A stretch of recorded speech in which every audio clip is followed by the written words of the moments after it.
까지 읽도록 하겠습니다. 저와 여러분이 한 절씩 교독하고 마지막 절은 합독하도록 하겠습니다. 교독합니다. 그런즉 육신으로 우리 조상인 아브라함이 무엇을 얻었다 하리요? 만일 아브라함이 행위로서 의롭다 하심을 받았으면 자랑할 것이 있으려니와 하나님 앞에서는 없느니라. 성경이 무엇을 말하느냐? 아브라함이 하나님을 믿음에 그것이 그에게 의로 여겨진 바 되었느니라. 일하는 자에게는 그 삭시 은혜로 여겨지지 아니하고 보수로 여겨지거니와 이를 아니할지라도 경건하지 아니한 자를 의롭다 하시는 이를 믿는 자에게는 그의 믿음을 의로 여기시나니 일할 것이 없이 하나님께 의로 여기심을 받는 사람의 복에 대하여 다윗이 말한 바 불법이 사함을 받고 죄가 가리어지심을 받는 사람들은 복이 있고 주께서 그 죄를 인정하지 아니하실 사람은 복이 있도다 함과 같으니라. 아멘. 우리 주변에 있는 분들에게 이렇게 한번 인사하도록 하겠습니다. 당신 때문에 시원해질 것 같습니다. 네, 입추가 지났음에도 불구하고 계속 더운 날씨가 지속되고 있습니다. 그런 가운데 여러분 우리 빛과 소금 교회 성도들이 함께 예배하는 예배 장소에서 영적인 시원함이 우리 육신의 시원함까지도 나타낼 수 있는 은혜가 있는 그런 예배가 이곳에 있기를 간절히 소망하고 또 그곳의 주인공 되시기를 주님의 이름으로 축원합니다. 네, 오늘은 로마서 4장 1절부터 8절까지의 말씀을 가지고 수리가 아닌 점검이라는 제목으로 하나님 말씀 증거하도록 하겠습니다.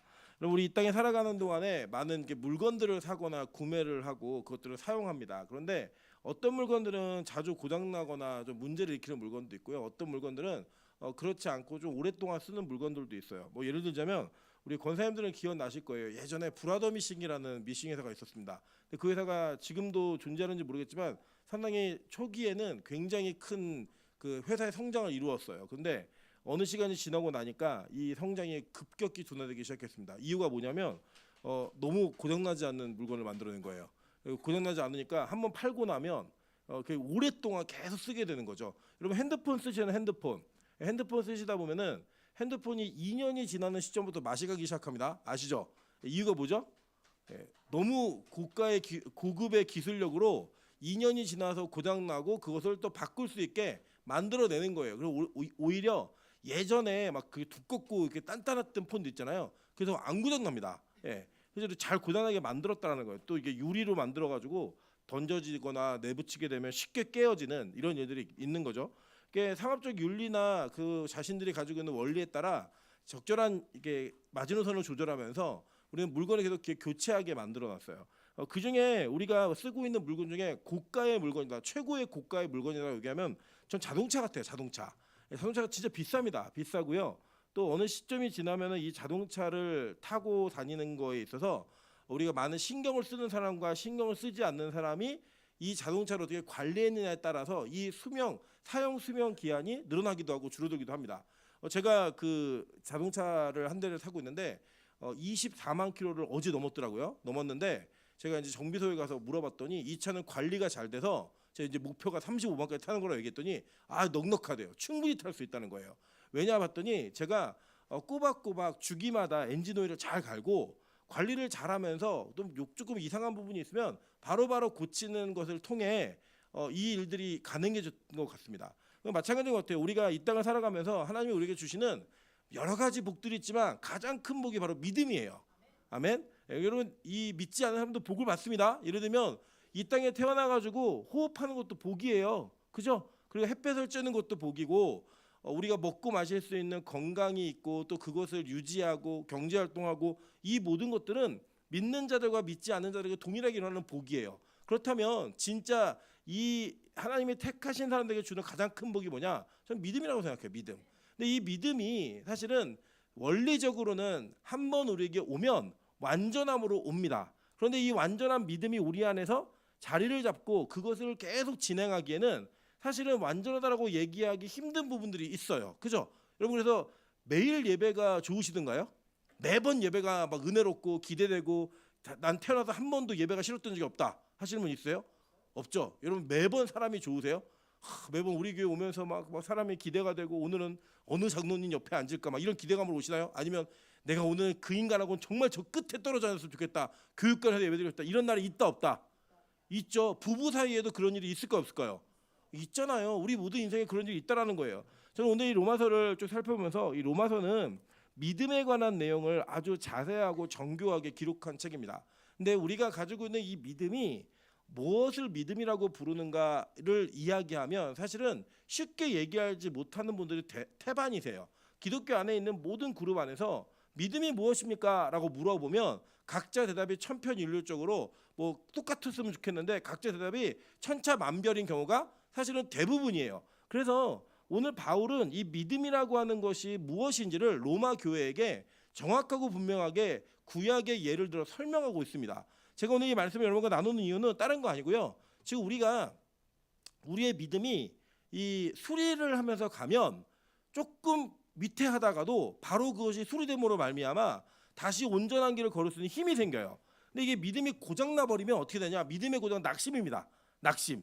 이 낙심까지 가면 다시 견인해 가지고 이 믿음을 원래대로 올리는 데는 상당한 시일이 걸려요. 그래서 오늘은 저는 여러분 안에 여러분 우리 듣는 사람들과 모든 사람들이 믿음이 없다 이렇게 전제를 가지고 얘기하는 게 아니라 우리의 믿음이 점검되어지고 성경이 말하는 믿음과 우리가 믿는 믿음이 어느 정도 일치하고 있는가를 통하여서 내 믿음이 좀 점검되어지는 시간이 되었으면 좋겠습니다. 그래서 그 믿음의 점검을 통하여 우리가 뭐 특세도 하고 여러 가지 이 은혜의 끝에서 다시금 내 믿음이 얼마나 진짜인지를 다시 한번 살펴보면서 그 믿음을 가지고 우리의 남은 인생을 달려가는데 아주 중요한 도움이 될 수 있는 그런 은혜의 말씀이 함께 나눠지기를 주님의 이름으로 축원합니다.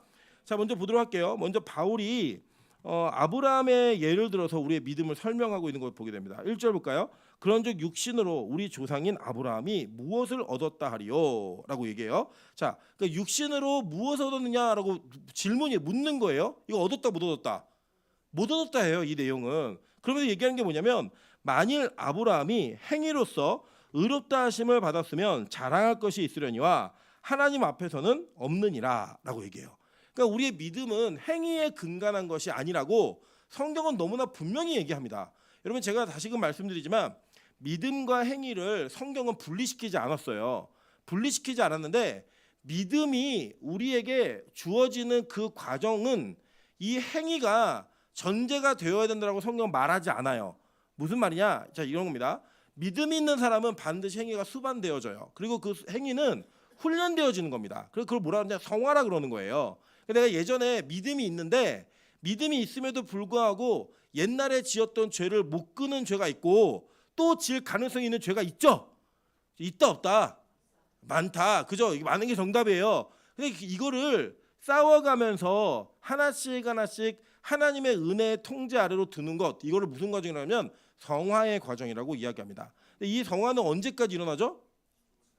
죽기 직전까지 계속 이루어지는 일이에요. 성화는. 그래서 이 성화조차도 믿음이라는 것이 수반되어야지만 가능한 일인 거예요. 그러니까 이 믿음이 없이 성화를 이루는 사람들이 있어요, 없어요? 없어요. 여러분 만약에 그것을 누군가가 행동을 고치는 일은 가능해요. 예를 들면 여러분 긍정의 말을 하는 세미나를 한 달 동안 다니시면 말이 바뀐다 안 바뀐다? 바뀌어요. 정말 이렇게 부드럽게 얘기할 수 있고 특별히 이제 그 형제자매들 중에 연애하면 맨날 이렇게 말 때문에 싸우는 사람들은요 거기 한 달만 다녀오면요 은혜 받은 것 같이 우리 대화가 변해요 안 변해요?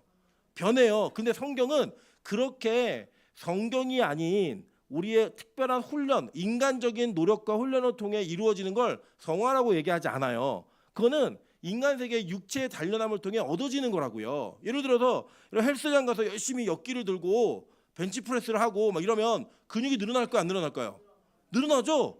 그거를 영적인 은혜라고 얘기하지 않아요. 그냥 열심히 우리 운동하면 건강해지는 거예요. 여러분 예수 믿는 사람만 운동하면 건강해지던가요? 아니 예수 안 믿는 사람도 운동하면 건강해져요. 오히려 우리가 운동을 더 안 하죠. 그죠? 핑계대고 오늘 기도했더니 피곤해 이러면서 밤에 가서 또 먹고 배고파 이러면 먹기 때문에 우리 더 안 하기 때문에 사실은 믿음의 유무와는 상관이 없는 일들이 있어요. 그걸 성화라고 얘기하지 않아요. 근데 성화는 어떤 개념이냐? 이런 개념이에요. 나는 원래 남을 도울 수 있는 사람이 아니에요. 그런데 하나님이 내게 믿음을 주셔서 내가 스스로 할 수 없다고 하는 일을 하나님이 내 안에서부터 그 근원이 되셔서 하게 하시는 것, 그게 성화예요. 그래서 성화는요 이렇게 뭔가 그래 저 정도 노력했으니까 이만한 열매를 거두지 이런 거 아닙니다. 그러니까 저 인간이 어떻게 저렇게 예배하는 사람이 되었지? 저 사람이 어떻게 저렇게 기도하는 사람이 되지? 야, 저 권사는 진짜 헌금 안 할 사람인데 어떻게 그런 헌금을 하지? 이게 성화예요. 그리고 여러분 교회 안에는 성화라는 일이 벌어지게 되면 우리가 서로를 보면서 당연한 결과로 여기지 않아요. 어떻게 되냐면 깜짝 놀라요. 우리 옆 사람에게 인사하겠습니다. 내가 당신 보고 얼마나 놀랐는지 아냐고. 여러분 금요철에 나와 있는 것 자체가 우리 놀라는 거잖아요. 그죠? 여기 여러분 소진이가 금요철에 왔습니다. 얼마나 깜짝 놀라세요. 들어올 때 소진이 보면 어이구 깜짝이야 이렇게 놀라셔야 돼요. 왜냐? 할 수 없는 자가 하게 되는 은혜를 경험하게 되는 그게 성화예요. 그래서 이거는 성화든 믿음이라는 게 없으면 불가능한 일이에요. 불가능한 일. 그래서 우리가 갖고 있는 믿음은 우리의 행위로서 이루어지는 게 아니라고 아주 바울은 너무나 단호하게 이야기합니다. 여러분 반대로 야고보는 이 행함이 없는 믿음은 죽은 믿음이라고 얘기를 해요. 그러니까 뭐냐면 믿음이 있다 하는데 이런 깜짝 놀랄만한 변화가 없으면 그건 진짜 믿음 아니라는 거예요. 이해되시죠? 그러니까 믿음의 결론으로서의 행위는 반드시 존재하는데 믿음의 과정으로서의 행위는 있다 없다? 에? 없다예요. 믿음의 과정으로서의 행위는 없어요. 믿음 자체가 과정이고 믿음 자체가 결론이에요. 그 결론이 일어나면 행위는 반드시 따라오는 거예요. 여러분 그 예전에 제가 보면은 여성 잡지가 이제 어른들에게 이제 많이 유행했던 때가 있어요. 미용실 가면 다 여성 잡지가 있잖아요. 근데 여성 잡지를 사시는 이유가 너무 놀라웠던 게 뭐냐면 부록이 있어요. 부록이. 그래서 선물을 줘요. 여성 잡지를 사면. 근데 이 잡지에 끼워오는 부록이 선물보다 더 커요. 이게 잘못된 거죠. 그죠? 원래 잘못된 거예요. 여성 잡지는 2만 원인데 부록이 4만 원짜리가 와요. 이 부록을 얻으려고 잡지를 산다. 이거 잘못된 거라고요. 행위를 갖고 자꾸 뭔가의 결론을 얘기하다 보면 자꾸 우리는 행위적인 부분이 우리의 믿음이 인 것처럼 그렇게 여겨질 수가 있다는 거예요. 아닙니다. 믿음이라는 그 견고하고 분명한 하나님의 선물이 우리 안에 있으면 행위는 당연히 따라오는 거예요. 아멘. 비록 지금 안 되더라도 그게 반드시 수반이 된다고요. 우리 옆에서 다시 한번 고백하세요. 내가 이 시간에 예배드릴 사람이 아니라고. 아니에요, 진짜 아닌데 그 아닌 우리에게 예배드리게 하신 게 뭐다?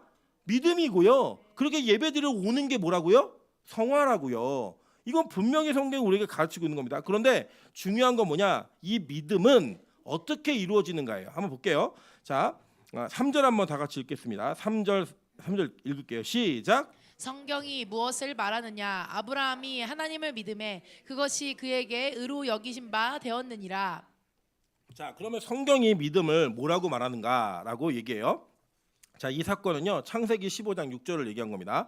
창세기 15장 4절부터 6절 한번 볼게요. 자, 시작. 여호와의 말씀이 그에게 임하여 이르시되 그 사람이 내 상속자가 아니라 내 몸에서 날 자가 내 상속자가 되리라 하시고 끌고 밖으로 나가 이르시되 하늘을 우러러 무뼈를 셀 수 있나 보라. 또 그에게 이르시되 내 자손이 이와 같으리라. 아브라함이 여호와를 믿으니 여호와께서 이를 그의 의로 여기시고. 자, 여기서 보면 아브라함이 하나님이 시청각으로 보여준 그 교보제, 즉 하늘에 있는 별들과 그 별들이 네 자손이 될 거다라고 얘기했던 그 하나님의 예언의 말씀을 어떻게 했어요?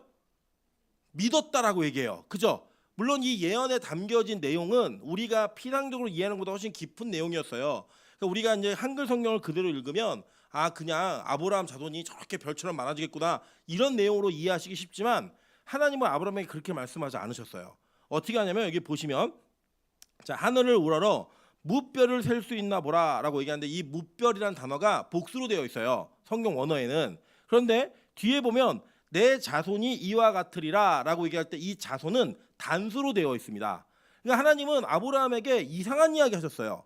자, 너의 이 별들을 봐. 그 별들 엄청 많을 거냐. 은하수. 이 은하수 같은 별들을 많이 보고 자손이 이렇게 많아질 거야라고 얘기한 게 아니라 자손들이라고 얘기한 게 아니라 네 자손이 이와 같을 것이야라고 하는 아주 이상한 이야기를 해요. 근데 이 이야기를 아브라함이 믿었다는 거예요. 그럼 그 믿음의 내용은 뭔가 한번 볼게요. 갈라디아서 3장 16절부터 17절입니다. 이 약속들은 아브라함과 그 자손에게 말씀하신 것인데 여럿을 가리켜 그 자손들이라 하지 아니하시고 오직 한 사람을 가리켜 내 자손이라 하셨으니 곧 그리스도라라고 얘기하는 거예요. 그러니까 히브리인들도 히브리어 성경을 읽을 때 이게 문법이 틀린 줄 알았다고요. 왜 별들은 복수인데 왜 자손은 단수로 쓰여 있지? 이 궁금함이 있었는데 바울이 이걸 해석해 주는 거예요. 야 봐봐 그렇게 이 복수가 자손들이라고 그대로 별들을 복수 자손들이라고 받지 않고 단소로 받았어. 단소로 한 사람으로. 근데 그게 누구다?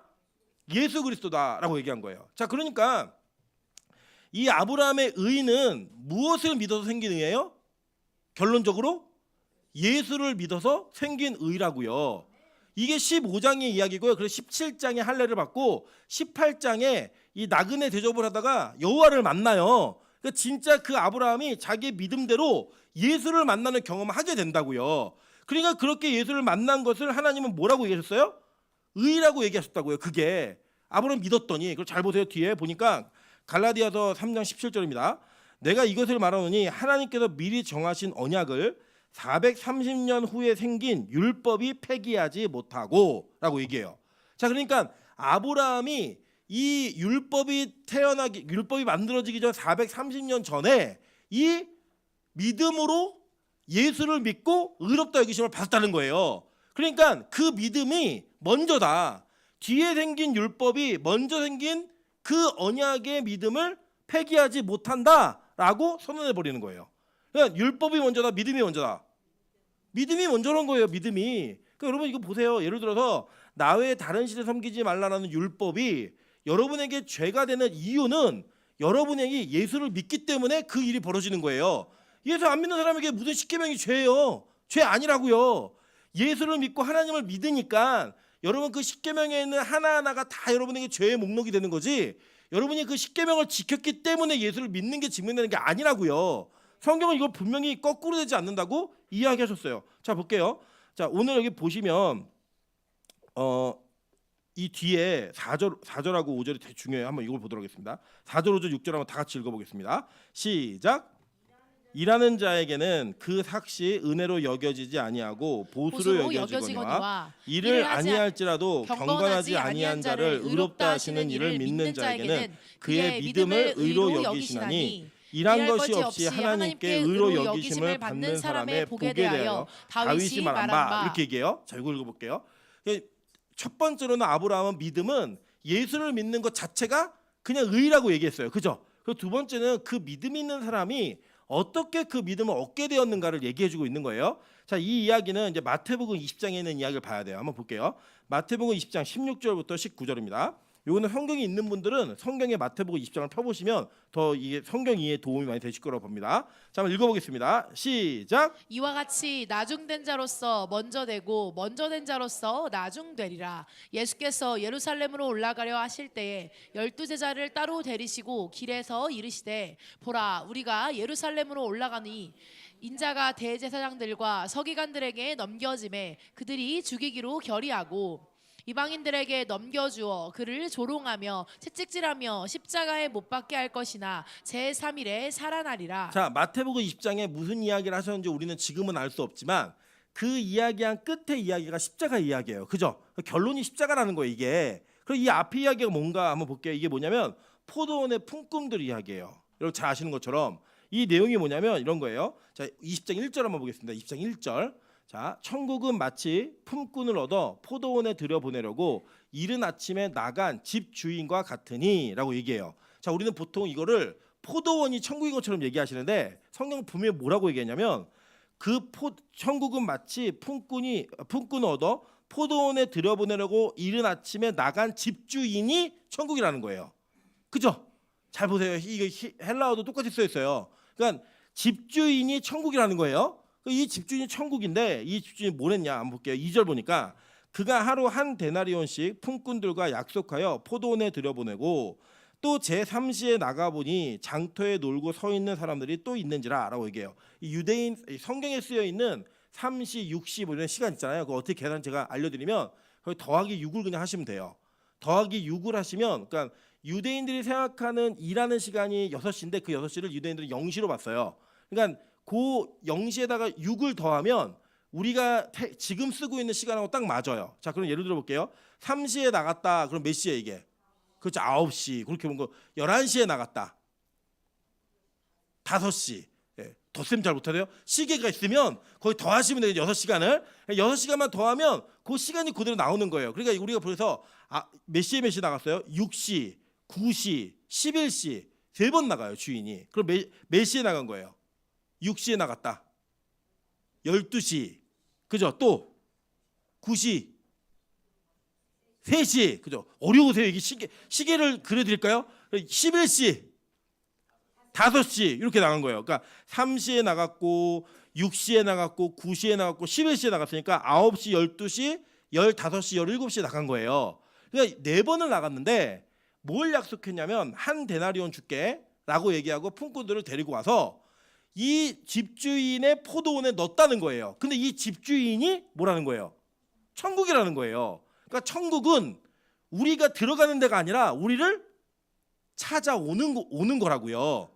천국 우리를 찾아오는 거지 우리가 찾아다니는 데가 아니에요. 찾아오는 건데, 자, 그러니까 이 집주인을 알면 천국을 아는 거죠 우리가. 잘 보세요.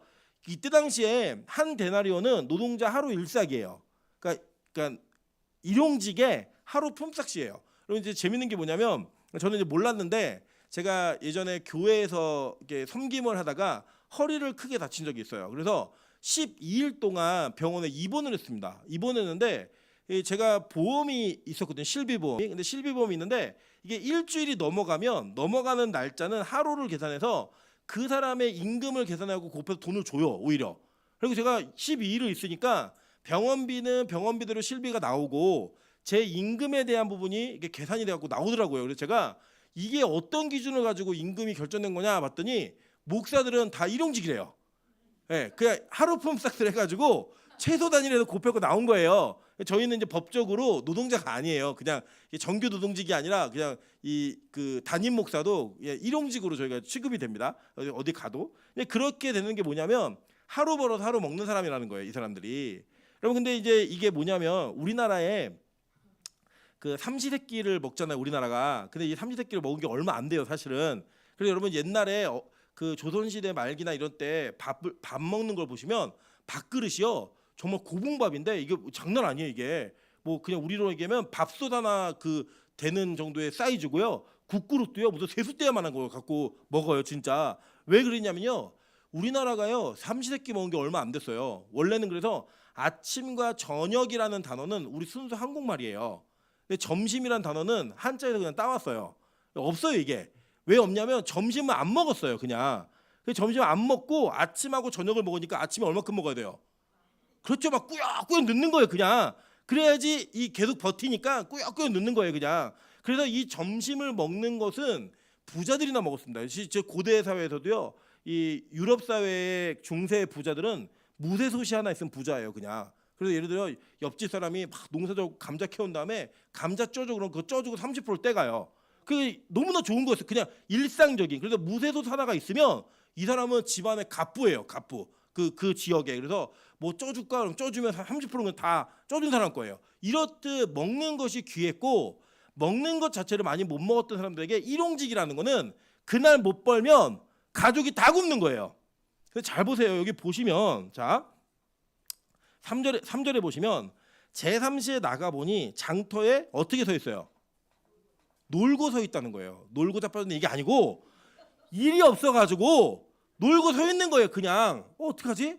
근데 이 사람들은 지금 아직 여유는 좀 있어요. 그죠? 왜냐? 이게 3시면은 몇 시예요? 아침 9시니까 아직 9시는 일자리가 있는 거죠. 저도 예전에 대학생 때 일용직 그 일 구하려면은 그 일 주는 배분해 주는 그 저기 노가다 구하는 데가 있어요. 그럼 거기 일 중개상 센터에 가면은 거기서 막 불러 아저씨들이 뭐 얼마 이렇게 불러요. 미장할 줄 아는 사람 그럼 막 그런 뭐 이렇게 미장하면은 얼마짜리로 가고 막 가면 본고차 타면은 막 가가지고 이제 일 시켜 막 그래요. 그래서 저도 뭐 아파트를 다 열심히 이렇게 포대 나르고 했던 기억이 있습니다. 한 번 하고 죽을 것 같더라고 진짜. 계속 하나님 저 죽을 것 같아요 그랬더니 귀한 분을 만나갖고 그분이 자기만 따라오래요. 그러더니 다른 친구를 데리고 가더니 잘해요. 자더니 점심시간 지나니까 막 먼지를 이렇게 옷에 묻히래요. 막 묻히고 가서 밥 먹고 오고 이제 저 쉬게 해줘가지고 제 죽을 뻔했던 하나던 기억이 있어요. 근데 이렇게 일용직인 사람들은 그날 일을 받지 못하면 그날은 그냥 일을 못 버는 거예요. 헛땅치는 거예요.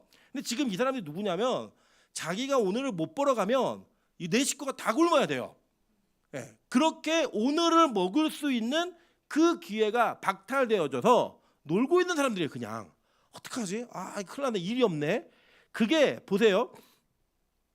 6시에도 그러니까 3시에도 그랬고 6시에도 그랬고 9시에도 그랬고 11시에도 보세요. 6절 한번 읽어보세요. 6절 다 같이 읽겠습니다. 11시가 맨 마지막이에요. 시작. 제 11시에도 나가보니 서 있는 사람들이 또 있는지라 이르되 너희는 어찌하여 종일토록 놀고 여기 서 있느냐. 네, 종일토록 뭐였어요? 놀았다고요. 그러니까 이 사람들은 오늘 땡친 사람들이에요, 그냥. 그런데 이 집주인은 지금 그 포도원의 주인은 일꾼을 찾으려고 온 게 아니에요. 지금 뭐냐면 이 사람은 내가 굳이 일꾼을 구하지 않아도 되는데 이미 일꾼은 한 데나리온씩 풍부도가 약속했고 포도에 들여 보냈어요. 아침 6시에. 그러니까 그 당시에 이 사람들이 일하는 시간이 아침 6시였거든요. 출발하는 시간이. 그리고 9시에 나와 보니까 놀고 있는 사람들이 있으니까 야 너희들도 들어가 얘기한 거예요. 그리고 그 뒤에 또 12시에 가보니까 또 있어요. 너희들도 들어가. 그다음에 15시, 3시에도 가니까 또 있어요. 마지막 17시에도 가니까 또 있는 거예요. 그러니까 이게 뭐예요? 주인이 일이 급해서 부른 거예요? 아니면 이 사람들이 불쌍해서 부른 거예요? 불쌍해서 부른 거라고요. 그냥 원래는 일을 안 시켜도 돼요. 이게 일 안 해도 된다고요. 그냥 주인의 입장에서는 이 천국은 굳이 이 사람들을 찾지 않아도 된다고요. 그런데 이 찾아와가지고 굳이 일을 시키는 거예요. 왜? 종일토록 놀고 먹고 있다가 죽을 것 같으니까, 굶을 것 같으니까 너 내가 은혜를 줄게. 이게 뭐예요? 긍휼이라고요. 그 긍휼로 들여보낸 거예요. 자, 들여보내서 일을 합니다. 자, 일을 하는데 자 보세요. 주인의 입장에서는 그러면 이 사람들이 일을 많이 했느냐 안 했느냐가 중요해요, 안 중요해요? 안 중요해요. 목적이 뭐였어요? 목적이 살려주려고. 그냥 굶으니까 살려주려고 들여보낸 거예요. 우리 이미 6시에 일꾼은 다 찼어. 그 있거든요. 9명. 그럼 9명 막 들여보내면 끝. 그러면 이제 못 타요. 거기 더 이상. 이 있다고요. 끝났어요 이미. 그랬는데 주인 입장에서는 일이 많은데 이거 어떡하지? 그게 아니라 야 내가 나와봤는데 얘네들 이거 하루 종일 놀겠네. 이거 굶어 죽게 생겼네. 야, 너네 들어가. 또 있다가 나와보니까 점심인데 아직도 일을 못 구했니? 너네 어떡하니? 들어가. 심지어는 5시에 일이 이제 끝나지. 채지면 끝나요. 이게 말도 안 되는 시간에 와가지고 하루 종일 놀았어? 내 일이 없어가지고 들어가. 이래서 들여보내준 거라고요. 그러면 이 주인의 입장에서는 누가 일을 많이 했지? 이게 따질 필요 있다 없다? 없어요. 이거는 굳이 그렇게 따지려고 아니라는 거예요. 여기 보니까요 아주 재밌어요. 이 주인이 참 유머가 있는 사람이에요. 딱 돈을 주기 시작하는데 제일 늦게 온 11시에 온 사람부터 불러요. 그 한 대나리 딱 주는 거예요. 그러면 이제 9시에 온 사람은 기대감이 있다 없다? 있죠. 그죠? 6시에 온 사람은 더 큰 기대감이 있겠죠. 야 신기하. 야 1시간을 일했는데 예를 우리 요새 일당이 얼마인지 모르겠지만 예를 들어 한 20만 원 줬다고 칩시다. 야 1시간을 일했는데 20만 원 줬어? 야 그럼 나는 4시간을 일했는데 얼마 주는 거야? 나는 이거 12시간을 일했는데 얼마 주겠니? 기대감이 된다 안 된다? 엄청 되죠. 자 원래 이 사람들은 일이 없어서 굶어 죽어야 되는 사람들이에요. 근데 이 굶어 죽을 사람들이 은혜로 들어왔는데 누군가 그것에 대한 보상을 받는 걸 보니까 자기가 일을 한 것에 대한 대가를 지불받기를 원하는 생각이 바뀐 거예요. 뭔 말인지 이해가 되세요? 그러니까 이 사람들이 지금 은혜가 뭔지를 모르는 거라고요. 내가 왜 3시에 왔는지, 내가 왜 11시에 부름받았는지 전혀 감각이 없어요. 공부 잘해서 들어간 줄 알아. 자기가 대단해서. 그게 아니라 굶어 죽을까 봐 들어간 건데. 그래서 지금 로마서에서 이거를 그대로 얘기해 주는 거예요. 자, 뭐라고 얘기하는 거냐면 일하는 자에게는 그 삭시 은혜로 여겨지지 아니하고 보수로 여겨지거니와. 그러니까 늦게 들어간다는 그 일을 일로 생각하잖아요. 이 사람은 그게 은혜가 아니라는 거 이제. 내가 일한 거에 대한 정당한 보수를 받아야 된다라고 여겨지는 거예요. 이게 뭐예요? 이게 율법주의라고요. 우리가 은혜로 구원을 받았고 놀고 먹고 죽을 사람들을 포도원에 들여보내줬는데 천국이 찾아다니면서 들어가가지고 그 은혜 때문에 얼마나 감사해요. 야 이거 큰일 났다. 오늘 내가 5시까지 일을 못 구했으니 우리 가족은 어떡하지? 이러고 있던 자가 은혜를 입어서 들어갔어요. 거기 일을 하고 받으니까 좋은데 3시 12시에 다 마찬가지였거든요. 어떡하지? 오늘 하루 어떡하지? 이 고민이 있던 자들이 그 은혜 가운데 들어가니까 이제 일한 것에 대한 대가를 받을 때는 나한테 정당한 보수를 지불해야 돼. 이게 생긴다는 거예요. 그거 뭐다? 율법주의자들이에요. 이게. 성경이 이거를 아주 적나라하게 폭로해버리는 거예요. 그래서 여기 뭐라고 얘기하냐면 여러분 이 마태복음 20장에 있는 이야기가 무슨 이야기냐면 그 다음에 뭐라고 얘기했죠? 거기 이와 같이 나중된 자로서 먼저 되고 먼저 된 자로서 나중되리라 라는 이야기로 누가 천국에 가고 누가 천국에 못 들어간 줄 얘기해 주는 거예요. 그러니까 내가 일한 것에 대한 보상이 있어야 된다고 생각하는 사람은 이것에 대한 천국을 이해를 제대로 못한 사람이기 때문에 천국 간다 못 간다? 못 간다는 이야기 하는 거예요. 그래서 여러분이 교회 안에서 봉사하고 수고하고 열심히 하는 것을 칭찬받고 그 대가를 받아야만 된다고 생각하시면 돼요, 안 돼요? 안 된다고요. 원래 우리는 죽을 존재들인데 하나님이 우리를 은혜로 포도원에 넣어주신 거예요. 그러니까 여러분 봉사하면서 시험 들면 돼요, 안 돼요? 안 된다고요. 왜 안 되냐? 나는 원래 그 일을 못할 사람이에요. 나는 교회 안에 부르심을 입을 사람이 아니라고요. 그래서 하나님은 그러니까 이건 거예요. 그래서 여기서 비유가 뭐냐면 늦게 들어간 사람들은 다 죄인들, 세리, 창기 이런 인간들이에요. 율법에 벗어나 가지고 하나님 일 하지 않고 그냥 맨날 자기 마음대로 셀라 하며 살았던 인간들이 은혜로 그 부르심을 받았던 자들. 앞에 6시부터 일어난 사람은 누구예요? 새벽 6시부터 일어난 사람들은 바리새인들, 서기관들 이런 사람들이에요. 열심히. 근데 이 사람들이 그 세리와 창기들이 구원받는 걸 보면서 야 저들이 구원받으면 나는 구원받아서 맨 천국 꼭대기에 있어야 돼. 나는 이거보다 더 큰 상급이 있어야 돼 라고 생각하는 거라고요. 여러분 제가 말씀드렸죠. 하늘에 상급이 있어요 없어요? 있어요. 있는데 그 상급을 받는 순간 우와 나는 금메달, 은메달, 동메달 이게 아니에요. 이 올림픽처럼 막 4위 하면 울고 이런 게 아니라고요. 거기에 금메달을 따고 은메달을 따고 동메달을 땄어도 다서 들어가서 알고 보니까 성화는 뭐 때문에 일어난 거예요? 믿음 때문에.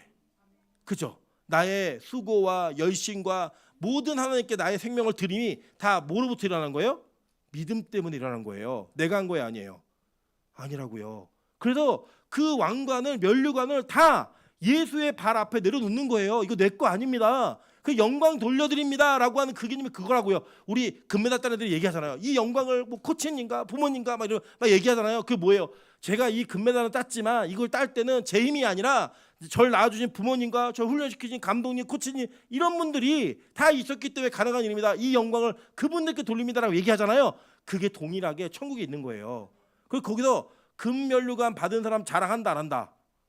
그런 생각이 성경에 없지만 자랑 못하는 거예요. 면류관은 없고 1등 전 세계 전 역사 가운데 가장 많이 충성한 자조차도 그의 열심이에요? 하나님의 택하심이에요? 하나님 택하심이라고요. 그래서 그 어떤 누구도 부러워하지 않는 곳이에요. 여러분 한번 생각해 보세요. 천국 갔는데 임철 목사네 집은 80평, 내 집은 40평. 그리고 우리 뭐 예를 들어 우리 서사모의 집은 뭐 노숙자, 꽃밭에서 자고 막 이래요. 그러면 거기가 부러워요. 저 80평짜리 집 있는데 나는 왜 이 꽃밭에서 맨날 자야 될까? 이러면 여기 천국이에요? 아니잖아요. 거기도 시기 질투가 있고 내 집이 더 넓어. 우리 집은 화장실 4개야. 이렇게 자랑하는 데가 천국일까요? 아니에요. 여러분 천국은 그 어떤 것이 있어도 자기의 의가 아니기 때문에 오직 예수님만을 자랑하는 곳이 천국이라고요. 그러니까 그 연습을 여기서 하는 거예요. 잘 안 되지만 그걸 배우는 거라고요. 성경은요 이걸 믿음이라고 얘기했어요. 오늘 바울이 얘기하는 거예요. 야 너네가 믿음이 있는지 없는지 한번 볼래? 너네가 만약에 일을 하고 있는데 그게 보수로 여겨져? 그것이 보수라는 생각이 들어? 그럼 너 사꾼이고 그거 너 믿음 아니야. 지금 이 얘기를 하는 거예요. 그래서 우리의 믿음조차도 다 뭐로 오는 거예요? 은혜로 오는 거라고요. 여기 여러분 보시면요 되게 재밌어요. 이 얘기에 보면 20장 마태복음 20장 1절부터 16절까지가 이 이야기인데 16절이 뭐냐면 이와 같이 나중된 자로서 먼저 되고 먼저 된 자로서 나중되리라 이거예요. 근데 마태복음 19장이 무슨 이야기인지 아세요? 19장이 무슨 이야기냐면 이거예요. 여러분이 잘 아는 이야기 청년에 대한 이야기예요. 청년이 나와갖고 제가요 영생을 얻고 싶은데 어떤 선한 일을 해야 영생을 얻죠? 이걸 물어요. 그 예수님이 너 알잖아. 계명 지키면 돼. 어느 계명인데? 그러니까 살인하지 말라, 간음하지 말라, 도둑질 말라, 거짓 증거하지 말라, 부모 공경하라, 내 이웃을 내 생각같이 사랑하라 하신 것 이거야. 그랬더니 저거 다 했는데요. 그러니까 그래 네가 참 잘했다. 근데 한 가지 부족한 게 있는데 뭐냐면 네 재산 팔아서 가난한 자에게 나눠주고 나 따라와. 라고 또 심히 그 떠나요. 그러면서 예수님이 얘기하신 건 뭐냐면 집 팔고 다 팔아도 나 따라와야 제대한다 이게 아니고요. 이 행위로서는 의롭게 여길 자가 없다는 거예요. 의롭게 여길 받으실 자가. 어떤 것이든 뭐 하나 찍어서 걸리면 안 걸릴 사람이 있다 없다? 없다는 거예요. 그러면서 얘기하신 게 뭐냐? 결국 거기서 얘기한 건 보세요. 30절 보세요. 마지막 여기도 똑같은 얘기예요. 30절. 그러나 먼저 된 자로서 나중되고 나중된 자로서 먼저 될 자가 많으니라. 똑같은 이야기죠. 똑같은 이야기에서 베드로가 얘기해요. 예수님, 그럼요. 우리는요 집 버리고 뭐 아내도 버리고 가족 다 버리고 예수님 쫓아가는데 우리에게 뭐가 있습니까? 물어요. 그랬더니 예수님 뭐라고 얘기하냐면 세상이 새롭게 되어 인자가 자기 영광에 보좌에 앉을 때 나를 따르는 너희도 12보좌에 앉아 이스라엘 12지파를 심판하리라. 또 내 이름을 위하여 집이나 형제나 자매나 부모나 자식이나 전투를 벌인 자마다 여러 배를 받고 또 영생을 상속하리라. 그러나 그죠? 뭐예요? 이거 다 은혜라는 거예요. 똑같은 이야기예요. 이게 니들이 대단해서 그런 게 아니라 이거 다 그냥 은혜야. 이거라고요.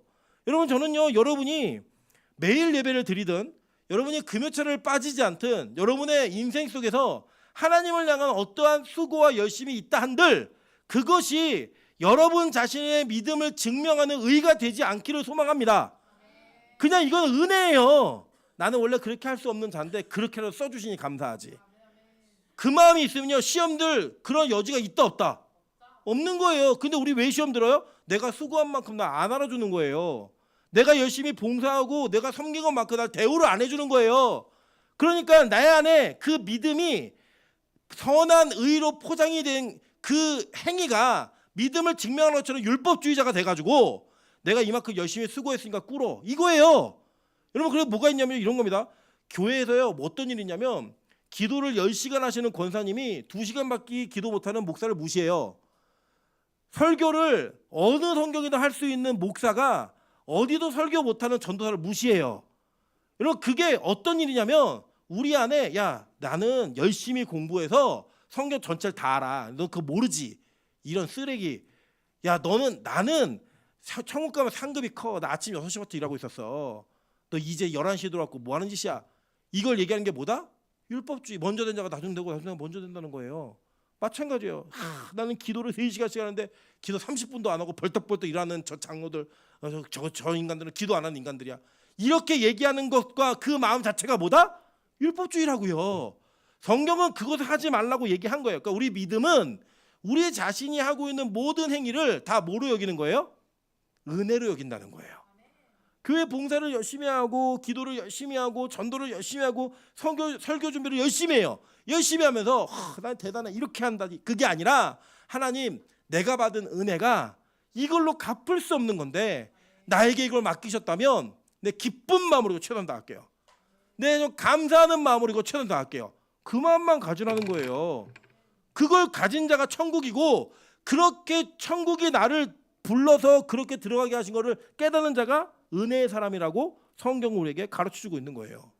여러분, 오늘 이 말씀을 통해 여러분이 스스로를 점검하는 은혜가 있길 소망합니다. 이게 제가 여러분 막 혼내고 그러는 게 아니고 이게 믿음이라는 거예요. 아브라함이 이게 믿음이거든.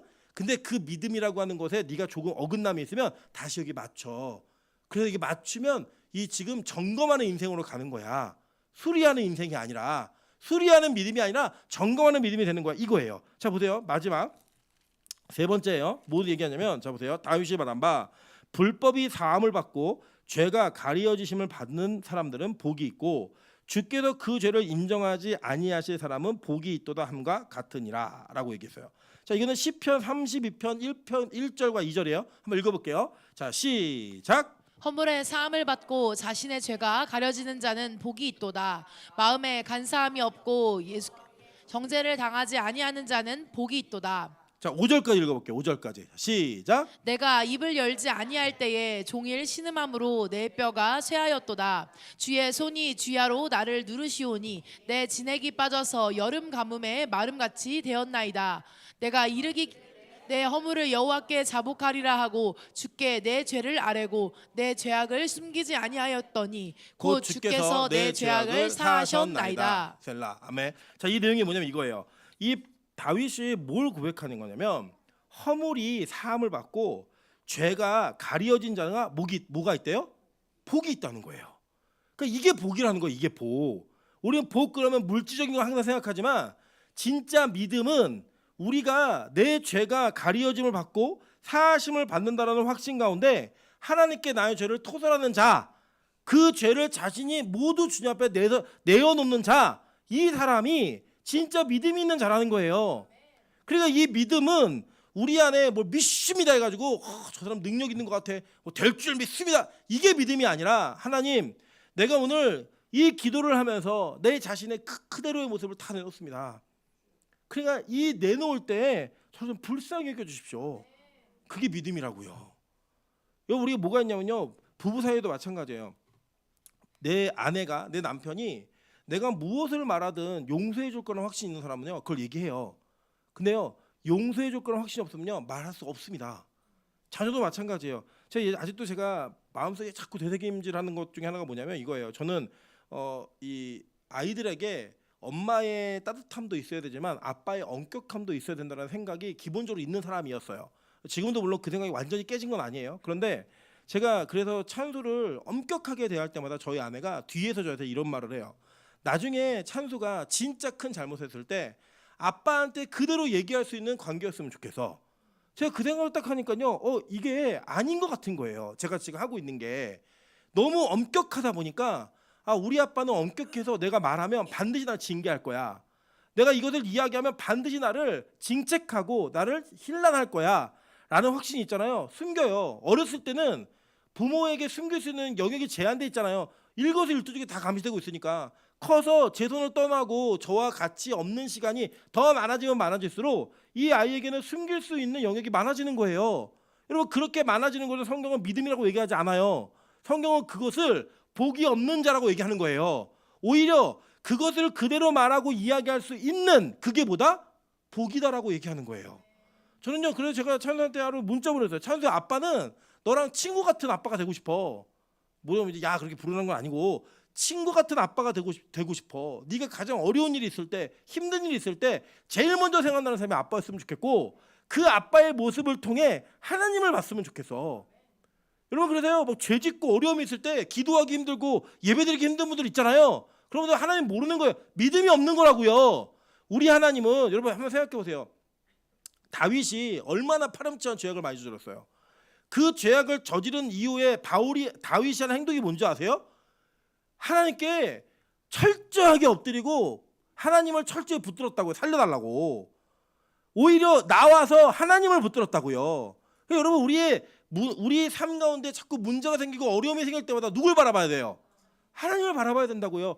속이고 숨기는 게 아니라 하나님께 토설을 내야 된다고요. 그게 믿음이라고 성경은 얘기하는 거예요. 여러분, 빛과 소금 교회는 그런 교회 되길 소망합니다.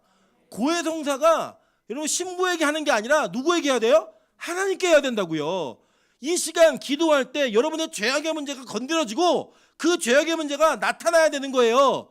그래서 그걸 얘기해야 돼요. 누구에게요? 하나님께 말해야 돼요. 그리고 그 대상이 자녀이거나 부모이거나 가족일 때 고백하세요. 엄마, 아빠 죄송해요. 잘못했어요. 그게 자녀일 경우에 딸아, 아들아 미안하다. 이 얘기를 하고 내 연약한 부분을 드러내는 것이 진짜 믿음의 공동체의 모습이라고요. 우리 빛과 소금 교회가 그런 교회 되길 소망합니다. 자신의 죄악의 문제가 그대로 드러나도 내가 보호받을 수 있는 교회야. 이 교회는 내가 어떤 죄악을 이야기한다 할지라도 이 교회는 나를 포기하지 않을 거야. 그 확신이 있어야 여기가 진짜 천국이 된다니까요. 믿음 있는 자들의 모임이 된다니까요. 그래서 뒤에서 수근수근거리고 뒤에서 괜히 말만 드러내고 뭐 추측하고 더 확대하고 이거 다 죄악입니다. 이거 하면 안 되는 거예요. 하나님이 그걸 원치 않으세요. 진짜 믿음은 뭐예요? 자신의 허물이 사함을 받았다고 믿고 남의 허물을 덮어주는 자예요. 자신의 죄가 가리워졌다고 믿고 남의 죄악을 가리워줄 수 있는 자예요. 그런데 이 죄악은 그렇게 은폐되는 것이 아니라 그 죄악이 드러나 해결되는 곳이 진짜 복음의 터전이라고요. 저는 우리 빛과 소금 교회 청년들 그리고 어른들 심지어 목회자들 모두가 죄를 안 짓는 사람이라고 절대 믿지 않습니다. 우린 모두가 다 죄를 짓는 사람들이에요. 그래서 이 교회의 회개는 매번 필요하고 이 교회의 회개는 이 교회가 존재하는 날까지 필요합니다. 믿으십니까? 여러분, 그 회개가 끊어지지 않는 교회 되기를 소망합니다. 보세요. 이렇게 됐더니 어떤 일이 벌어져요? 보세요. 내가 입을 열지 아니할 때는 종의 신음함으로 내 뼈가 쇠하였도다. 주의 손이 주야로 나를 누르시오니 내 진액에 빠져서 여름 가뭄에 마름같이 되었나이다. 내가 이르기를 내 허물을 여호와께 자복하리라 하고 주께 내 죄를 아뢰고 내 죄악을 숨기지 아니하였더니 곧 주께서 내 죄악을 사하셨나이다. 자, 10절 11절 한번 볼게요. 이 32장 10절 11절 다 같이 읽습니다. 시작. 악인에게는 많은 슬픔이 있으나 여호와를 신뢰하는 자에게는 인자심이 두루리로다. 너희 의인들아 여호와를 기뻐하며 즐거워할지어다. 마음이 정직한 너희들아 다 즐거이 외칠지어다. 아멘. 그래서 믿는 자들의 죄악은 기쁨으로 끝나는 거예요. 내가 죄를 짓고 막 진짜 말하지 않고 견뎠더니 여름 가뭄에 막 그 가뭄같이 되었고 내 뼈에 진액이 다 빠져나가서 죽을 것 같이 힘든데 그걸 얘기했더니 와 해결된 거예요. 그게 하나님 앞에 해결되니까 완전히 바뀌는 거예요. 그래서 악인들 그 죄를 토설하지 않는 자들에게는 뭐예요? 항상 슬픔이 있는데 진짜 의인들에게는 여호와를 기뻐하고 기뻐하는 그 은혜가 나타난 거예요. 왜요? 여호와를 신뢰하니까 그 인자하심이 날 두르는 거예요. 그 인자하심이 있는 예배가 있는 거예요. 여러분 그래서요 은사 받았다고 얘기하면서 남의 죄를 지적하는 것으로 상대방을 모욕하고 그 죄악의 문제를 드러내는 것만으로 끝내는 사역자들은 다 마귀의 종들입니다. 진짜 하나님의 종들은요 그 죄악을 드러낸 이후에 그 죄악의 문제가 어떻게 해결될 수 있는지를 예수라는 답으로 알려주는 공동체 지도자가 진짜 좋은 지도자고 그렇게 사역하는 사람들이 진짜 사역자들이에요. 약점 잡고 너 내가 과거 이거 아는데 이거 다 쓰레기들이 하는 짓이에요. 일반 공개적으로 죄만 토설해 놓고 그렇게 죄 지은 사람들을 계속 그 문제를 만들어내는 거 이거 잘못된 거예요. 여러분 그러나 그렇게 죄 문제가 드러났을 때 어떻게 우리가 이 죄악의 문제를 해결해야 되는지를 얘기해 주는 복음은 이 교회에 있을 겁니다. 그리고 이 교회가 그 복음을 놓치지 않아야 합니다. 그래서 항상 모든 우리의 예배는 뭐로 끝나야 돼요? 기쁨, 즐거움 이거로 끝나야 된다고요. 여러분 그거를 바울은 뭐라고 했냐? 이게 믿음이라는 거예요. 이걸 믿음의 지표로서 얘기를 해요. 그래서 보세요. 9절 보세요. 그런즉 이 복이 할례자에게냐 혹은 무할례자에게냐 무릇 우리가 말하기를 아브라함에게는 그 믿음이 의로 여겨졌다 하노라라고 얘기하면서 이 세 가지를 얘기한 다음에 이 세 가지가 복받은 자들의 모습이고 이거는 할례를 받았거나 할례를 안 받았거나 동일하게 임하는 복이라는 거예요. 이방인이어도 이 복이 임하는 거야 얘기하는 거예요. 그걸 얘기하는 거예요. 믿음이라고 얘기하는 겁니다. 그러면서 여러분 보세요. 그 믿음이 어떻게 종결되어지나. 자 17절부터 보겠습니다. 17절 기록된 바 내가 너를 많은 민족의 조상으로 세웠다 하신 것 같으니 그가 믿은 바 하나님은 죽은 자를 살리시며 없는 것을 있는 것으로 부르시는 이시니라. 아브라함이 바랄 수 없는 중에 바라고 믿었으니 이는 내 후손이 이 같으리라 하신 말씀대로 많은 민족의 조상이 되게 하려 하심이라. 그가 100세가 되어 자기 몸이 죽은 것 같고 사라의 태가 죽은 것 같음을 알고도 믿음이 약하여지지 아니하고 라고 얘기했어요. 그죠? 이거 계속 버티는 거예요. 뭘 믿으면서요? 죽은 자를 다시 살리실 것과 없는 것을 있게 만드시는 이심을 믿는 거예요. 여러분 뭐예요? 아브라함의 믿음은 이 부활의 믿음이 있었다고요.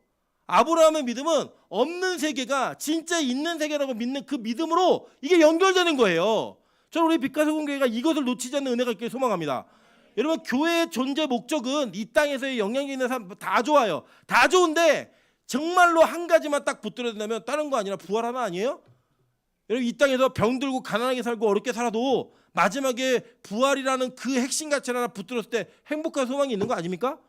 그게 진짜잖아요. 그게 이 땅에서 부자로 살고 이 땅에서 누릴 것 다 누리며 살았는데 지옥 가는 거 그게 여러분 꿈이세요? 그거 우리 그리스도인 아니잖아요.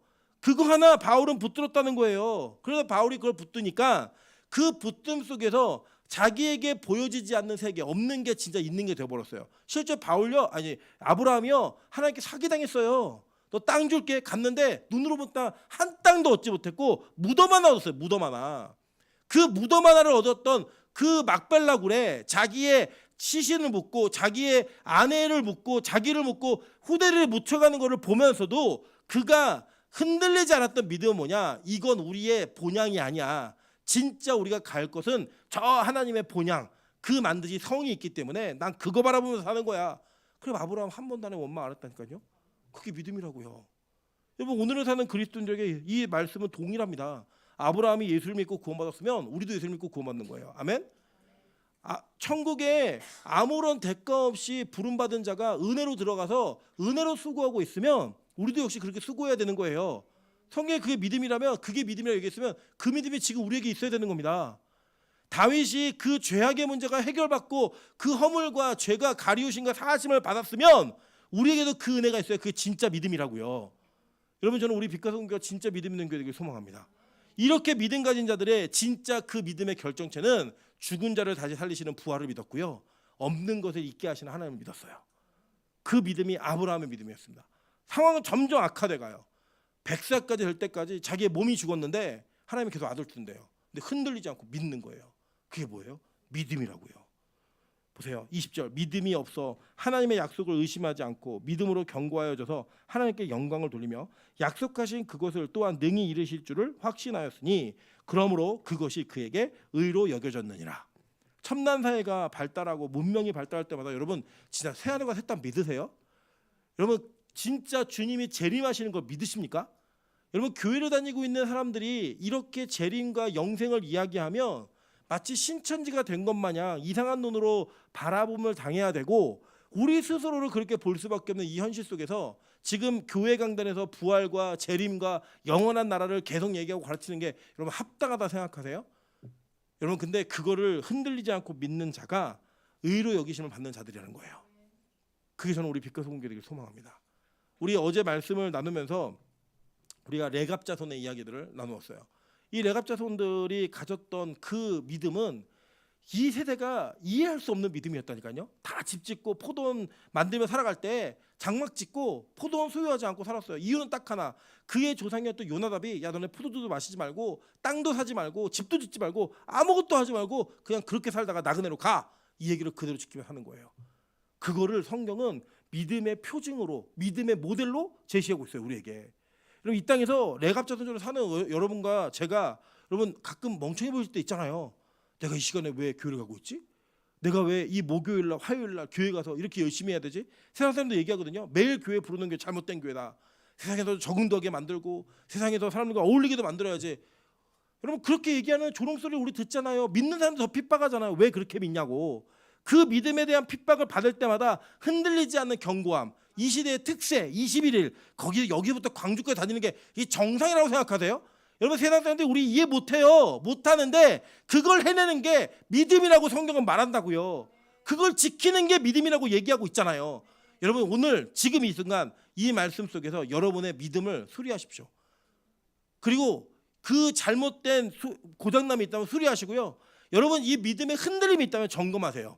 점검하셔서 흔들리지 않는 믿음으로 내 믿음이 진짜인가, 내가 진짜 말씀 그대로 믿고 있는가를 확인하심으로 말미암아 주님 다시 오시는 그날에 가장 먼저 천국에 입성할 수 있는 저와 여러분 되시기를 주님의 이름으로 축원합니다. 그렇게 이 교회가 믿음으로 설 수 있게 여러분 기도하며 주님 앞에 나아가도록 하겠습니다. 같이 우리 찬양으로 기도할 때 우리 오직 예수 나의 믿음 십자가 능력 속에 빛나는 영광, 이것을 붙들고 나아가는 은혜가 있었으면 좋겠어요. 자, 다시 한번 점검할게요. 믿음이 뭐라고요? 첫째, 예수 믿는 거. 아브라함이 믿었듯이 그 의로 연기된 거. 두 번째 뭐였어요? 내 수고와 열심이 다 은혜라고 믿는 거. 세 번째 뭐였죠? 죄와 허물의 사하심과 가리우심 받는 자들. 이게 믿음이라고 성경은 얘기한 거예요. 여러분 이게 우리 안에 적용되면 뭘 믿게 된다고요? 부활과 그죠? 그리고 천국을 믿게 되는 은혜가 우리 안에 있다는 거예요. 하나님 내가 이런 믿음으로 다시 한번 소유하며 나아갈 수 있게 도와달라고, 이 믿음을 온전하게 잡을 수 있게 도와달라고 찬양으로 기도하며 주님 앞에 나아가도록 하겠습니다.